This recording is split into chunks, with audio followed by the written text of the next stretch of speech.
Shalom alaihim bisim hamasya. Salam sehat selalu. Jumpa kembali dengan kami Kodrat Ilahi. Dan pada saat ini saya ingin membagikan beberapa pertanyaan yang sering ditanyakan oleh saudara-saudara kita ya dari seberang sana, ingin mengetahui tentang Yesus. Ada yang mempertanyakan bahwa apakah agama Yesus sebenarnya? Ya, kalau kita lihat di dalam Alkitab, di dalam 2 Tesalonika pasal 2 ayat yang ke-15, 2 Tesalonika pasal 2 ayat yang ke-15,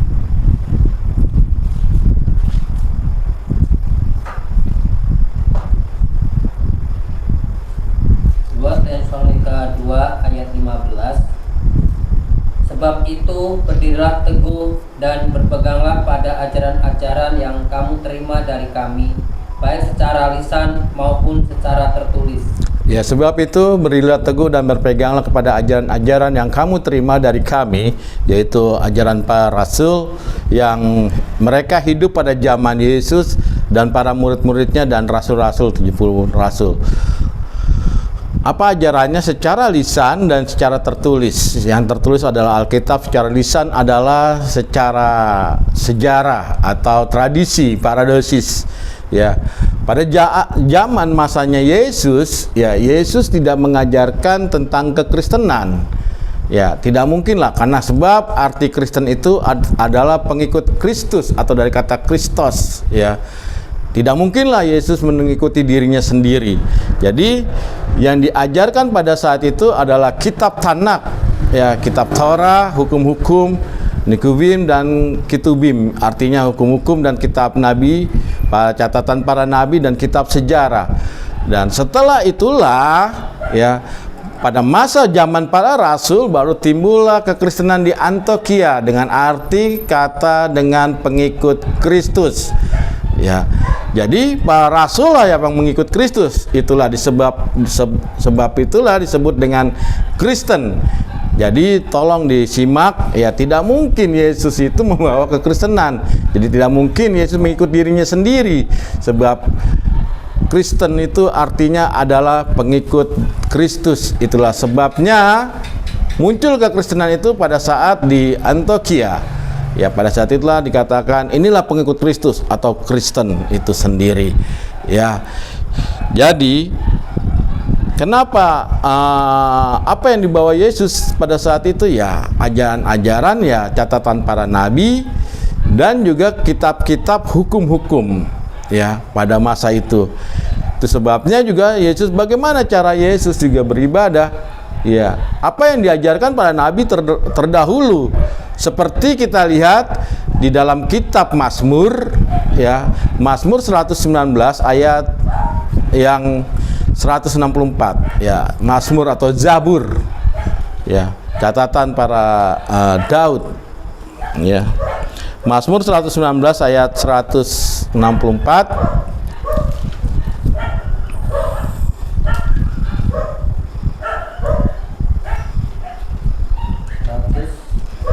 64, pasal 119 ayat 164, silakan bacakan. Mazmur 119 ayat 164. 7 kali dalam sehari aku memuji-muji Engkau karena hukum-hukum-Mu yang adil. 7 kali Daud sembayang, ya, sembayang dari kata Sangsekerta, sembah, yang, ya, yang itu adalah sang pencipta, yang widi.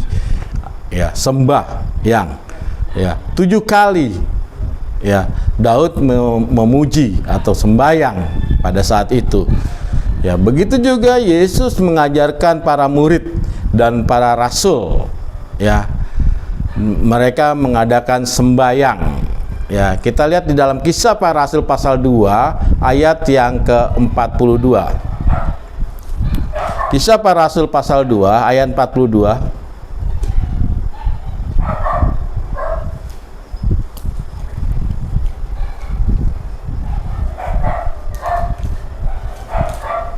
Para Rasul pasal 2 ayat 42. Mereka bertekun dalam pengajaran rasul-rasul dan dalam persekutuan, dan mereka selalu berkumpul untuk memecahkan roti dan berdoa. Dan sembayang.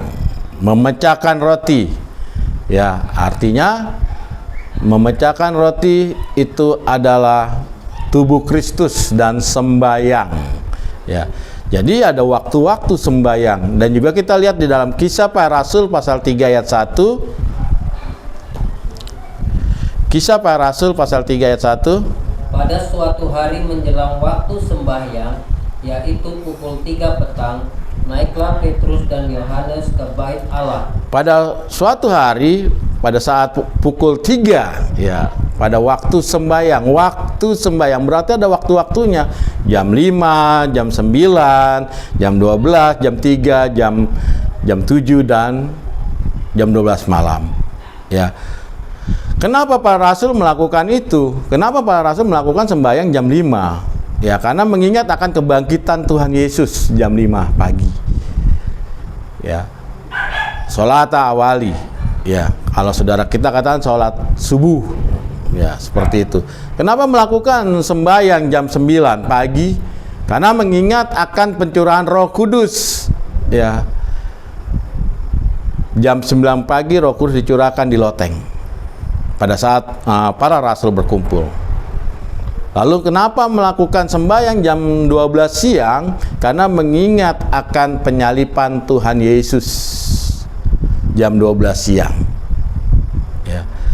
Kenapa juga para rasul melakukan sembahyang jam 3 sore seperti ayat tadi di dalam Kisah Para Rasul pasal 3 ayat 1? Ya, karena mengingat pada saat kematian Tuhan Yesus jam 3 sore. Lalu kenapa para rasul juga sembahyang jam 6 sore? Ya, karena mengingat tentang kematian dan juga mengingat tentang turunnya jasadnya Tuhan Yesus di kayu salib. Lalu jam 8 sampai jam 7, ya, tradisi orang Yahudi, ya, mengucap syukur atas berkat yang diberikan sampai dari pagi hingga malam hari. Ya, lalu jam 12 malam. Kenapa para rasul melakukan sembahyang jam 12 malam? Ya, karena mengingat perkataan Tuhan Yesus di Taman Getsemani. Dan para rasul melakukan itu, ya, tradisi itu sembahyang sehari 7 kali dan sampai saat ini. Ya. Ibadah tersebut sudah dilakukan oleh para rasul dan pengikut Yesus, ya, dari abad-abad pertama.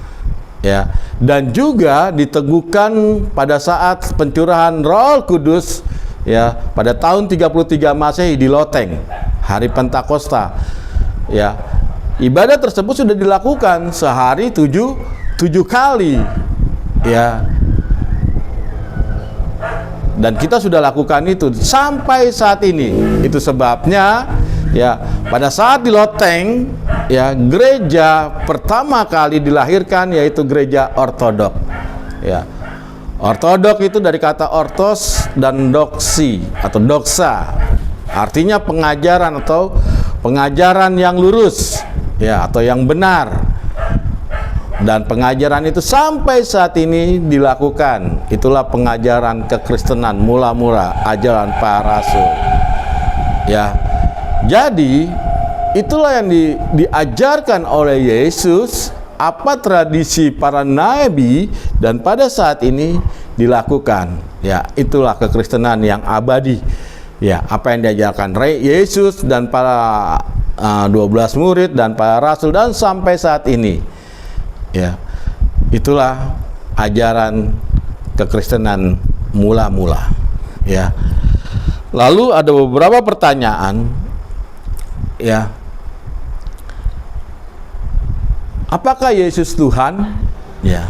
Nah, ini ada konsep tentang ketuhanan, ya, yang sangat para rasul ajarkan kepada murid-muridnya. Yesus ajarkan kepada murid-muridnya. Ya, kita tahu bahwa Yesus adalah firman yang menjadi manusia, bukan Allah itu sendiri. Ya, jadi Allah sebenarnya tidak pernah turun ke dunia. Yang turun ke dunia adalah firman-Nya. Ya, Yohanes pasal 1 ayat 14 katakan apa? Yohanes pasal 1 ayat 14.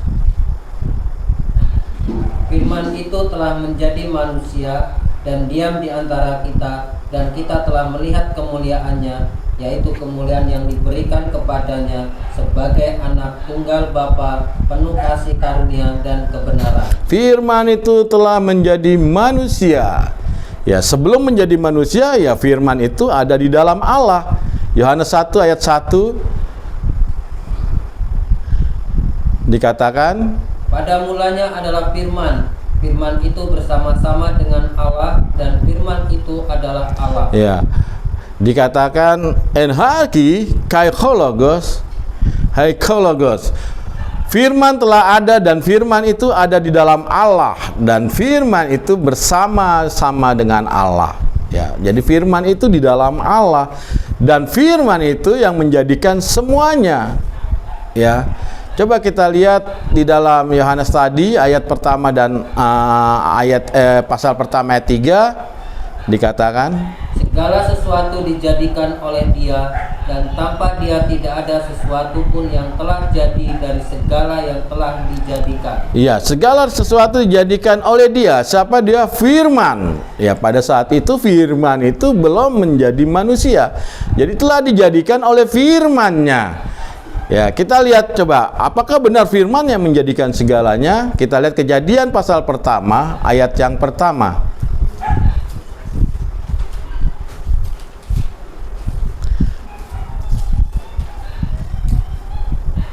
Pada mulanya Allah menciptakan langit dan bumi. Ya, Bumi belum berbentuk dan kosong, gelap gulita menutupi samudra raya, dan roh Allah melayang-layang di atas permukaan air. ya, pada mulanya Allah menciptakan langit dan bumi. Allah menciptakan langit dan bumi.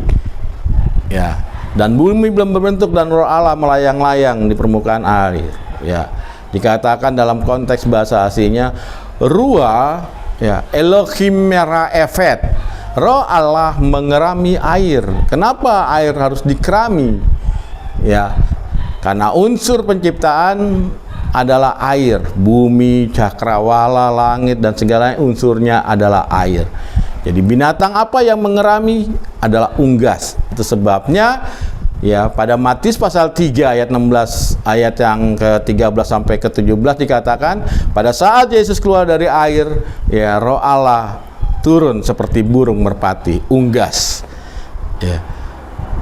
Jadi unggas itulah simbolik daripada roh Allah atau Roh Kudus. Apakah Roh Kudus itu? Kita lihat dalam Kejadian pasal 2 ayat yang ke-7. Ketika itulah Tuhan Allah membentuk manusia itu dari debu tanah dan menghembuskan nafas hidup ke dalam hidungnya. Demikianlah manusia itu menjadi makhluk yang hidup. Menjadi makhluk yang hidup karena dihembuskan roh Allah, Roh Kudus. Berarti Roh Kudus ada roh yang menghidupkan manusia. Ya. Di sana sudah ada Allah dan ada Roh Kudus atau roh Allah yang menghidupkan. Terus Kejadian pasal 1 ayat yang ketiga, Berfirmanlah Allah, jadilah terang, lalu terang itu jadi. berfirmanlah Allah, jadilah terang. Ya, lalu terang itu jadi. Berfirmanlah Allah, jadilah terang. Jadi yang menciptakan terang adalah firman. Ya, firman Allah. Berbeda dengan ayat pertama, Allah membentuk langit dan bumi. Allah membentuk langit dan bumi. Tapi Kejadian yang ketiga dikatakan berfirmanlah Allah. Itu sebabnya firman yang melakukan, jadilah terang. Kenapa ada terang? Ya, dalam konteks bahasa aslinya adalah haur.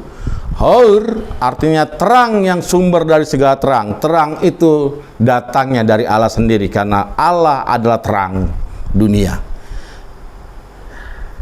Lalu ayat yang ke-6 dikatakan apa? Berfirmanlah Allah. Berfirmanlah Allah. Jadi firman Allah yang menciptakan. Ayat 9. Berfirmanlah Allah. Ayat 11. Berfirmanlah Allah. Berfirmanlah Allah dan seterusnya. Jadi Yohanes pasal 1 ayat 3 itu benar bahwa segala sesuatu diciptakan oleh Dia, oleh firman-Nya. Nah, setelah itu ya, firman itu menjadi manusia. Itu sebabnya Yesus katakan, sebelum dunia ada, aku telah ada. Kenapa? Karena dia firman Allah, karena dia bersama-sama dengan Allah. Itu sebabnya dia katakan seperti, dan dia katakan, aku udah Alfa dan Omega. Ya, jadi dalam Kejadian sudah ada Bapa, ada Roh Kudus atau Roh Allah yang menghidupkan, dan firman Allah yang menciptakan. Ya, ini adalah simbolik dari Tritunggal, Bapa, Roh Kudus, dan firman yang menjadi manusia, itu anak. Jadi sesembahan yang benar adalah sesembahan yang Tritunggal. Ya. Karena dia harus punya firman dan harus punya roh yang menghidupkan dan oknumnya sendiri. Lalu apa yang terjadi? Ya, firman itu telah menjadi manusia. Sebelum dia jadi manusia, firman itu ada di mana? Di dalam Allah. Yohanes pasal 8 ayat 42.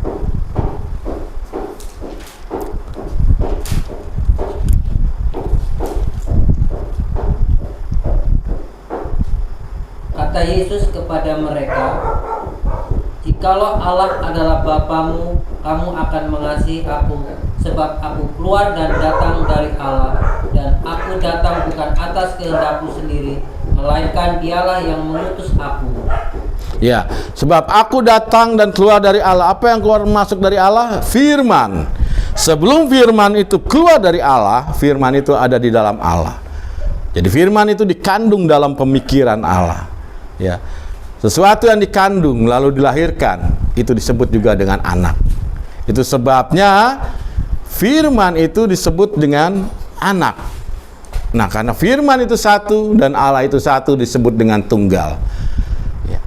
Sebabnya Yesus juga disebut juga anak tunggal. Pada saat firman itu dilepaskan, dihembuskan ke rahim Maria, dan lahirlah Yesus atau firman menjadi daging yang namanya Yesus. Disitulah disebut dengan anak manusia. Pada saat firman itu dilontarkan dan keluar dari Allah, disebut anak tunggal. Nah, ini perbedaannya. Ya, jadi kita tahu ya, firman itu menjadi manusia. Ya. Lalu kenapa kita bisa menyembah Yesus? Ya, karena firman adalah mewakilkan oknumnya.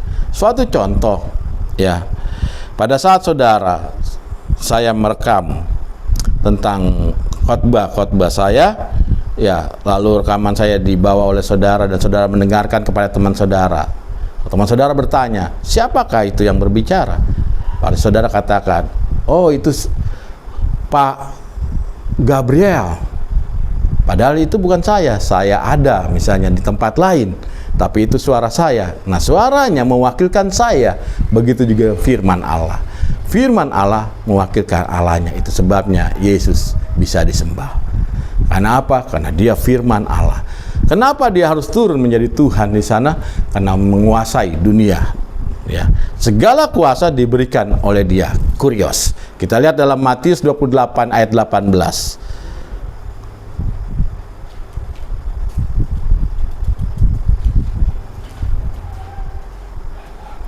Matius 28 ayat 18. Yesus mendekati mereka dan berkata, "Kepadaku telah diberikan segala kuasa di surga dan di bumi." Ya, kepadaku telah diberikan kuasa. Ada yang memberikan, ada yang menerima. Apa kuasanya di surga dan di bumi? Wajihan fi dunya wal akhirati. Itu kuasanya. Itu sebabnya disebut dengan kurios, Tuhan yang mempunyai kuasa, atau kata Tuhan yang mempunyai kuasa di surga dan di bumi. Kurios, ya.